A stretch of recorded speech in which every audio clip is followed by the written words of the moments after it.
Bien, continuando con el temario, en este momento nos enfocaremos en el diagnóstico diferencial de las miopatías inflamatorias, tema que será presentado por el doctor Carlos Encalada. El doctor Encalada tiene un fellowship en reumatología del Hospital de Clínicas José de San Martín, Buenos Aires, en Argentina. Es médico reumatólogo de la Unidad de Reumatología y Enfermedades Autoinmunes del Hospital Universitario Vicente Corral Moscoso de la ciudad de Cuenca. Es miembro de la Sociedad Ecuatoriana de Reumatología. Sin más preámbulo, doctor Encalada, bienvenido. Adelante. Gracias, Ed. Buenas noches a todos. Gracias a la Sociedad Ecuatoriana de Reumatología por la invitación para este curso, este precongreso. No sé si está compartiéndose mi pantalla. Sí, ahí estamos entonces. Muy bien.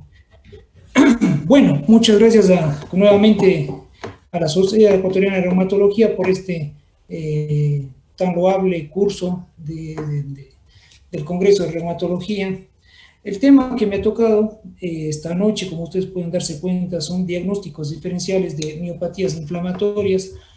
Eh, lo que está este rato, las personas que nos están viendo, son quizás estudiantes que están en su época de formación de pregrado, así que vamos a ser mucho más dúctiles en la dinámica de la exposición, haciendo flujogramas mucho más comprensibles para que nos puedan entender. Lo que es, eh, a ver ahí estamos. Bueno, lo que es las miopatías inflamatorias es un concepto muy rápido que lo podemos ver, que son enfermedades de tipo muy heterogéneas, muy amplias. Aquí el manejo siempre va a ser interdisciplinario, ¿no? Enfocados básicamente en el concepto de autoinmunidad, de lo que nosotros estamos habituados a ver en la práctica clínica diaria de reumatología, pues son de los criterios que ya vienen desde hace décadas, utilizándose la debilidad muscular simétrica, la fatiga muscular y en muchas ocasiones apoyados por un patrón histopatológico y obviamente inmunoserológico. El asunto es que desde hace muchos años atrás, 1903 por ejemplo, ya existía esta diferenciación de las polimiositis con componentes de etiología infecciosa.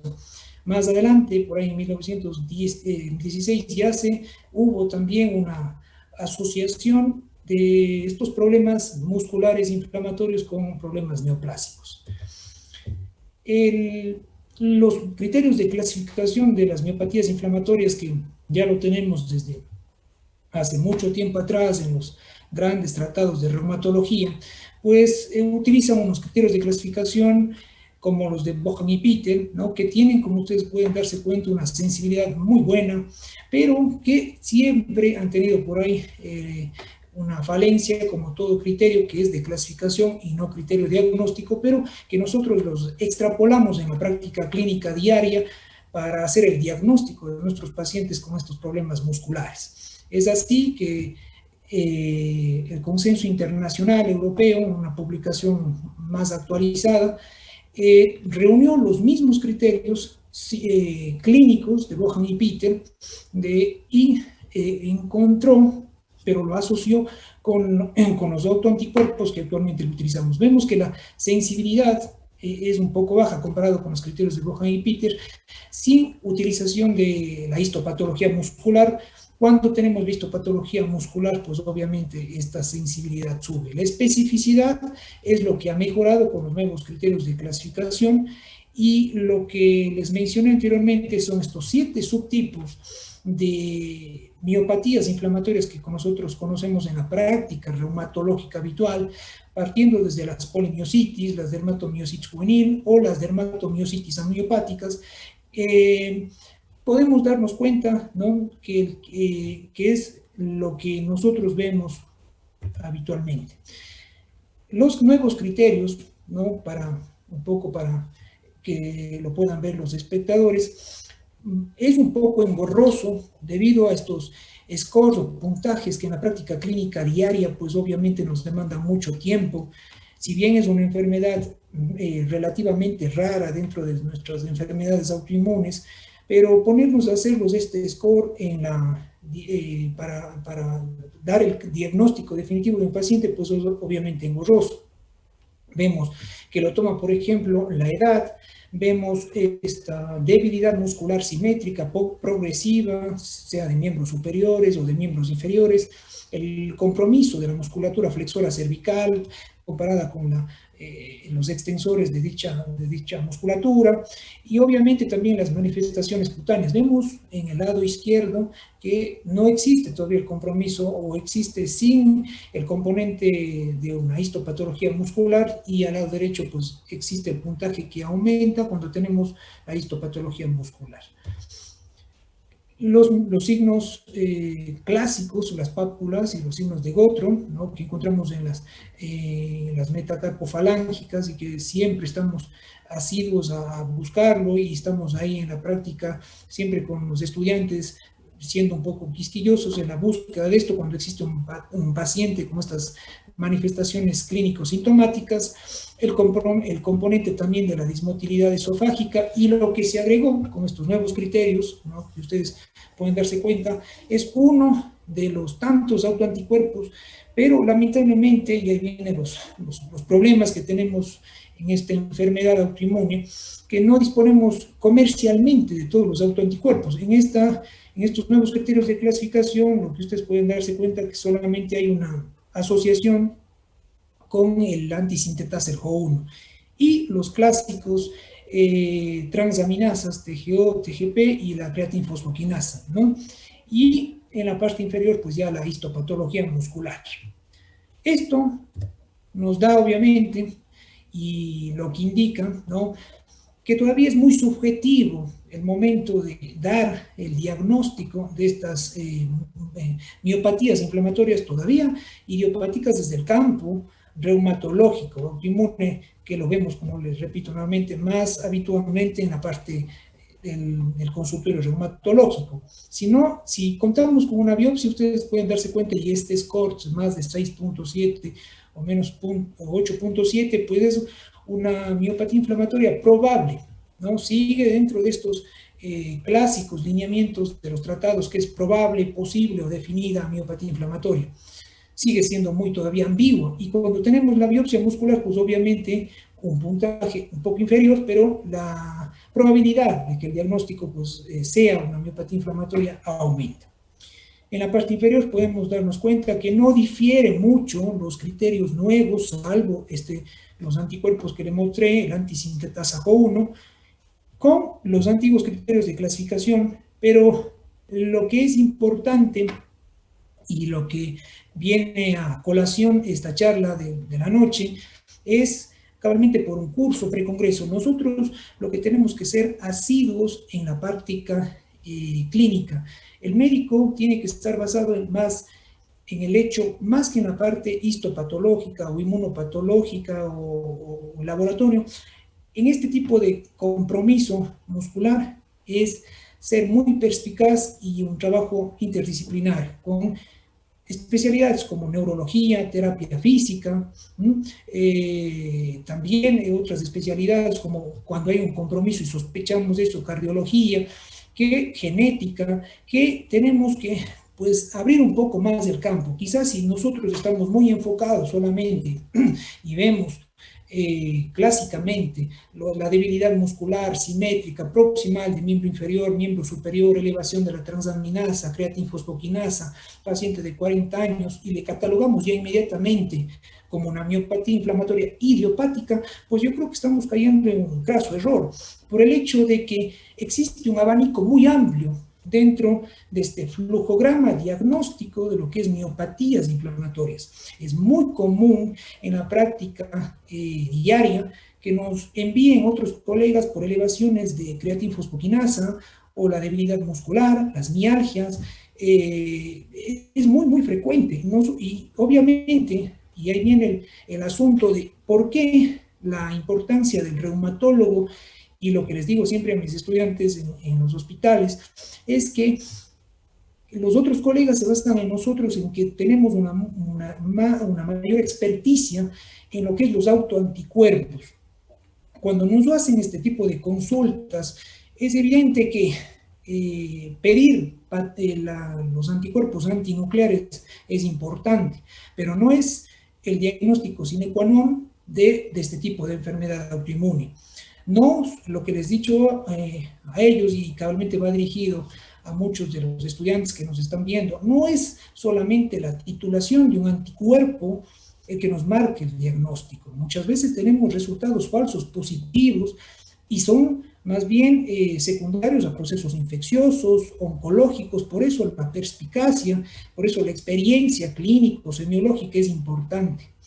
Por ejemplo, en el caso de la miopatía inflamatoria, la titulación es un punto importante, pero el patrón quizás nos hace sospechar y nos pone un poco más asiduos en el enfoque diagnóstico que le queremos hacer. Por ejemplo, si nosotros pedimos anticuerpos antinucleares y tenemos con un patrón que nos informa un patrón citoplasmático, ¿no?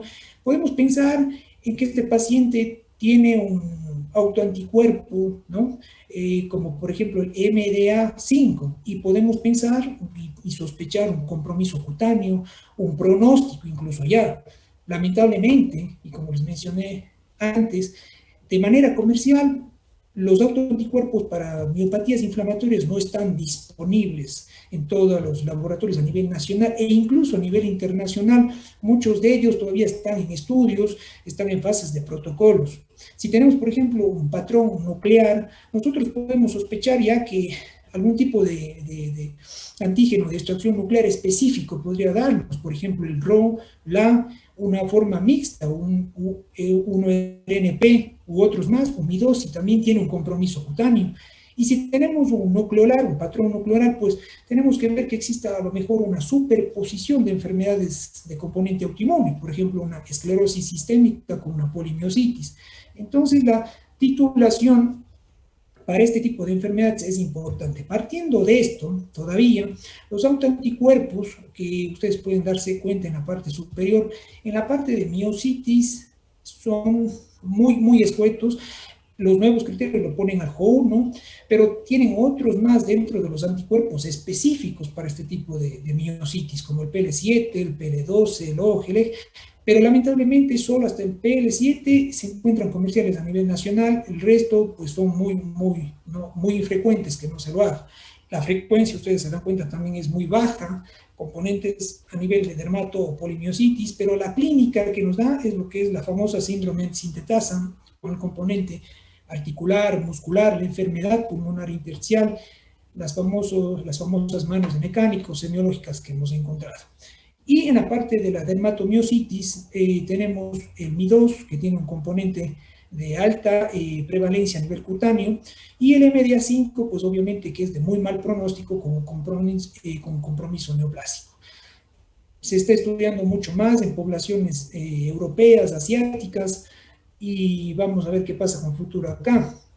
De los que sí tenemos un poco más de disponibilidad comercial son con los anticuerpos asociados a las miositis, como por ejemplo el P-mesclero, el RO, que se utiliza mucho para diferentes subtipos, un RO de 60 kilodaltons, 52 kilodaltons para estudios de pacientes que tienen más especificidades, un cuadro sistémico como un lupus, un cuadro de 52 kilodaltons por ahí para un compromiso más dermatomiosítico, con compromiso muy claramente pulmonar. Y otros más, como por ejemplo el Q y el Q1-RNP, que tienen su asociación clínica, como pueden darse cuenta a nivel derecho, pero no es específico muchas veces la clínica con los autoanticuerpos que encontramos. Dada esta disyuntiva, y vuelto a mencionar que a nivel nacional, la limitante con los autoanticuerpos, para ya dar un diagnóstico definitivo con estos anticuerpos específicos de miositis, y aún más con la toma histopatológica de un músculo, que tienen que conocerlo bien, que la muestra tiene que ser muy bien procesada, tiene que ser inmediatamente analizada por el patólogo, un patólogo experto en fibra muscular, tenemos un gran inconveniente. Es así que de forma didáctica, este flujograma, cuando nosotros nos encontremos ante un paciente con un cuadro miopático, tenemos que tener y abrir el abanico de estas 7 diagnósticos diferenciales antes de catalogarlo como inflamatorio idiopático, y entrando ya más a lo que es la charla del día de hoy, tenemos que ver que sean causas, o descartar primero causas tóxicas, abuso de drogas, medioambientales, de ahí viene la experticia y la semiotecnia, que tenemos que tener esa interrelación del médico con paciente. Cuadros infecciosos, bacterianos, parásitos, hongos, y estamos viendo también en la actualidad cuadros virales, y más aún, y estar mucho más, más al día en el asunto con el coronavirus, que desde hace tiempo muchos virus gatillaban, desencadenaban enfermedades autoinmunes silentes, el Epstein-Barr, citomegalovirus, parvovirus B19, y hoy se suma uno más al eslabón de esta cadena. Descartar ese proceso, por eso necesitamos el manejo interdisciplinario, quizás con cultivos, con interconsultas con el infectólogo, etcétera. Descartar causas congénitas. Si bien el asunto de estas causas miopáticas a nivel congénitas es mucho menos frecuente, no es inusual no encontrarnos en la práctica clínica diaria. Lo más frecuente es que por ahí tengamos más experticia con los neurólogos y con médicos fisiatras, ¿ya? Y incluso con el servicio de metabolismo y endocrinología, porque son componentes, como vamos a ver más adelante, distrofias, componentes metabólicos, laminopatías, problemas iónicos o componentes miasténicos o similares.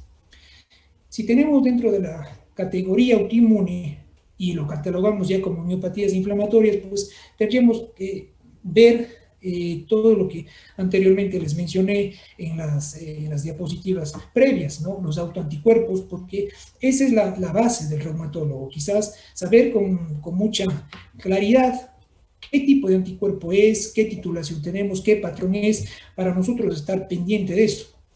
Tenemos miopatías inflamatorias secundarias a componentes de artritis, por ejemplo, lupus, que también pueden estar asociadas claramente, esclerosis sistémicas por los mismos anticuerpos, y esa asociación clínica sintomática.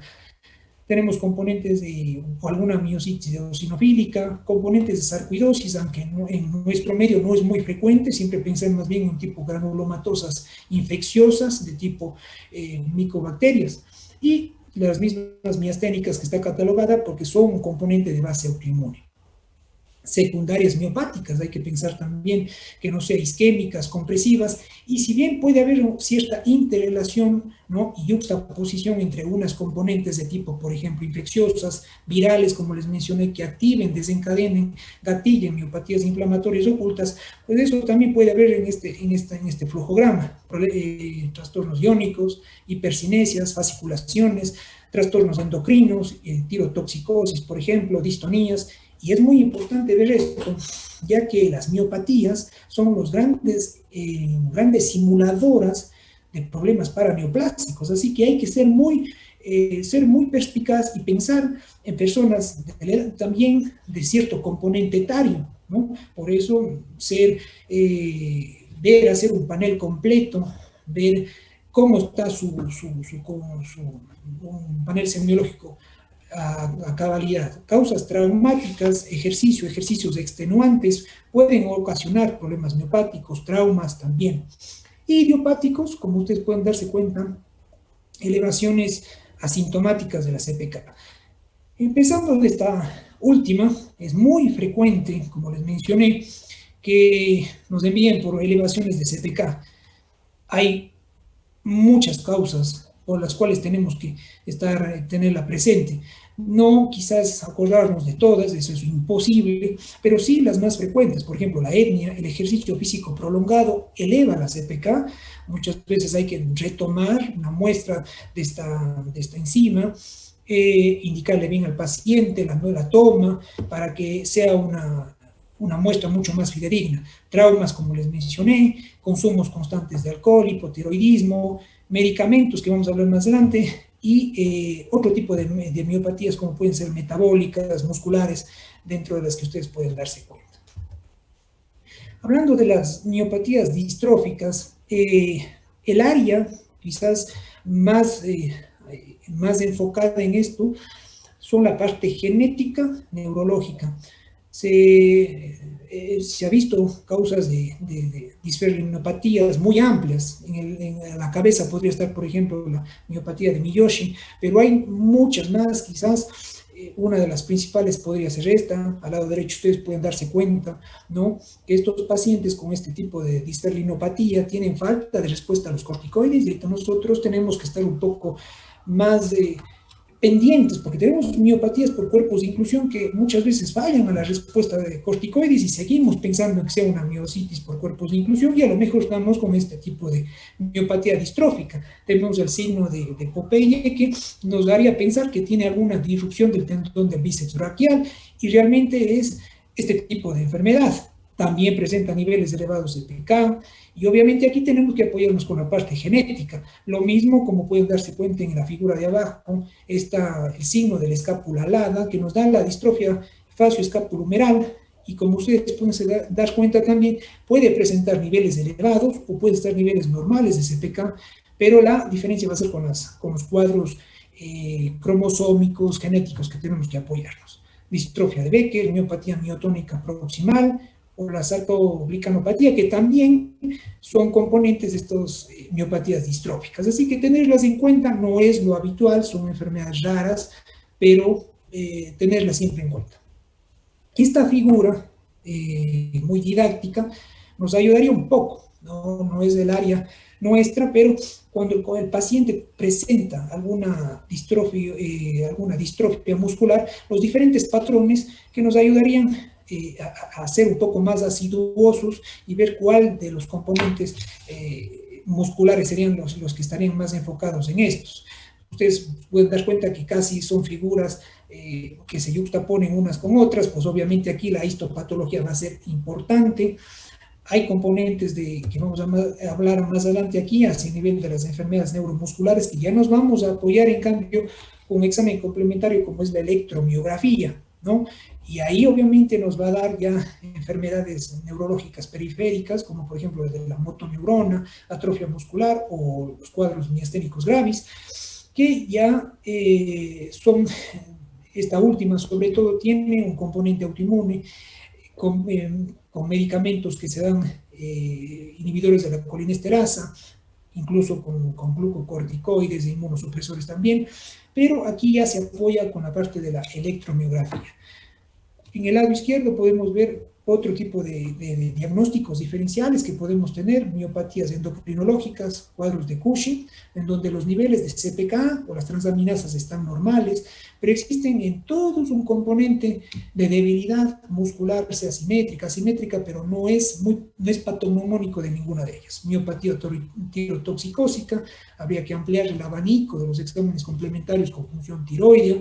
Y en las partes superiores después pueden darse cuenta miopatías metabólicas, que quizás los que más hemos tenido casos que nos han derivado más de terapia de rehabilitación física por este asunto de una enfermedad de Pompe. Enfermedad de Pompe, que está la cabeza, que es una enfermedad por acumulación del glucógeno de tipo 2, y hay otras más, como ustedes pueden darse cuenta. En todas ellas hay elevaciones de CPK.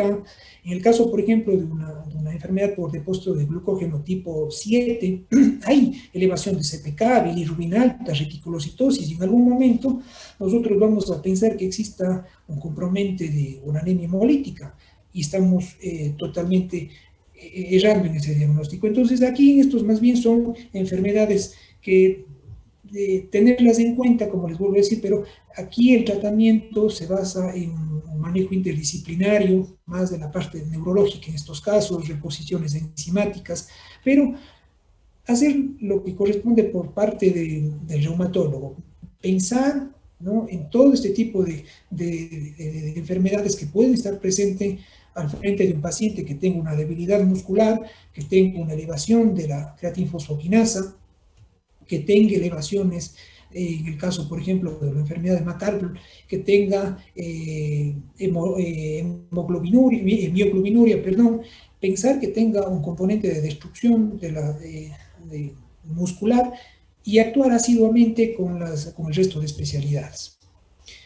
Dentro de las miopatías diferenciales, la más frecuente, incluso más que la elevación asintomática de la creatina fosfoquinasa, tenemos a las miopatías inducidas por fármacos.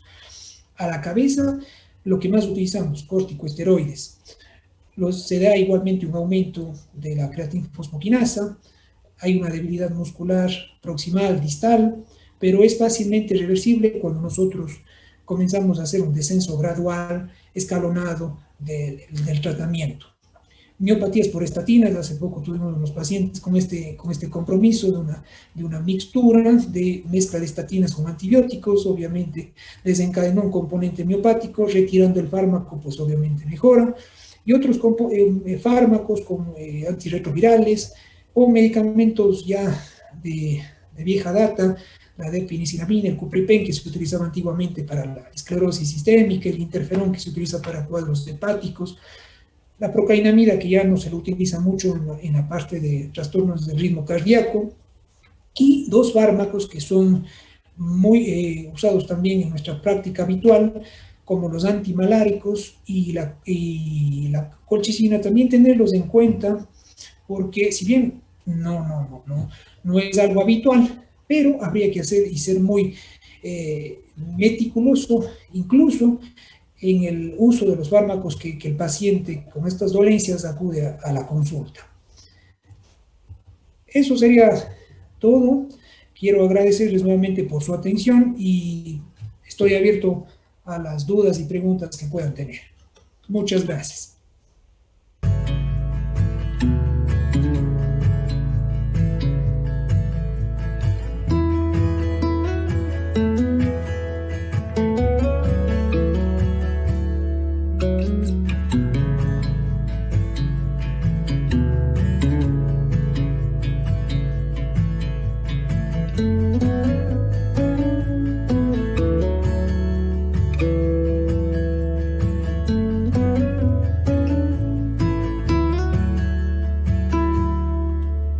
Muchísimas gracias, Carlos. Excelente presentación y muy didáctica, claro que sí. Agradecidos todos, creo, por aquello. Tenemos espacio para un par de preguntas que creo que pueden ser interesantes y en vista de lo que tú mencionaste, la clínica, que es muy relevante en la evaluación de las miopatías. El diagnóstico diferencial, como nos lo describiste, un cuadro muy didáctico, incluye las manifestaciones tumorales. En los pacientes de riesgo, como lo comentaste, grupos etarios de riesgo, o los pacientes que muchas veces los tenemos refractarios al manejo y en quienes sospechamos de esta posibilidad, ¿qué estudios recomendarías para hacer la pesquisa de una probable neoplasia asociado y su frecuencia? Claro que sí. Por ejemplo, un paciente senil, ¿no? 65, 70 años para arriba, con un cuadro de debilidad muscular y que nos llegue por ahí con una elevación de CPK, no inmediatamente pensar, por ejemplo, una miopatía inflamatoria idiopática. Entonces, a ello sería mucho más, les recomendaría a todos un panel de biometría, enzimático, función hepático-renal, imaginológico, porque lo que más se ve en estos componentes que pudiesen estar asociados, nuevamente volvemos a la miopatía inflamatoria idiopática, si ya lo tenemos como una definición como tal, ver la asociación que es una de las enfermedades autoinmunes que más conlleva el riesgo oncológico, de cáncer de mama, en el caso femenino, mama, ovario, siempre estar con los marcadores ya 125, una ecografía transvaginal, una mamografía, una tomografía. Sí, en las partes de miopatía está muy asociado lo que es intersticiopatía, entonces aquí no tenemos que tenemos que gastar un poco en la parte imaginológica, ser directamente directos con una tomografía axial computarizada torácica, y también ver la parte gastrointestinal, está muy asociado también a lo que es un cáncer oncológico. Así que desde la parte, en cambio, con los autoanticuerpos, también estar muy pendientes, como les mencioné, ciertos anticuerpos específicos que podrían estar asociados con procesos neoplásicos. El JO1, por ejemplo, tiene un menor riesgo, digamos así, un factor protector neoplásico, no así, pero con enfermedades idiopáticas. Pero siempre pueden estar estos componentes paraneoplásicos asociados, debutándonos como grandes simuladoras de miopatías. los procesos paraneoplásicos. Muchas gracias. Tengo otra pregunta y en relación al nuevo gran diferencial en medicina, SARS-CoV-2. ¿Cuál sería el tratamiento en un paciente con miopatía inflamatoria persistente en pacientes post-SARS-CoV-2? Obviamente, si ya tenemos el diagnóstico definitivo, antígenos, marcación del RT-PCR y todo que nos indicó que el paciente padeció de COVID, pues obviamente el manejo va a ser un cuadro es un proceso autoinflamatorio que se perpetuó. Va a tener que ser con tratamiento a base de glucocorticoides, ¿no? Porque el asunto de las mialgias y la debilidad muscular, desde esa parte tenemos que irla guiando y viendo obviamente con control de enzimas musculares, transaminasas, y ver cómo va la respuesta. Pero obviamente no abusar tampoco del uso de estos fármacos que son una piedra angular y una gran ayuda en la parte reumatológica. Bien, por tiempo no tenemos más espacio para preguntas. Nuevamente, muchas gracias, Carlos, por tu excelente ponencia. Muy Gracias, agradecidos. Mir, gracias a la sociedad, gracias a todos.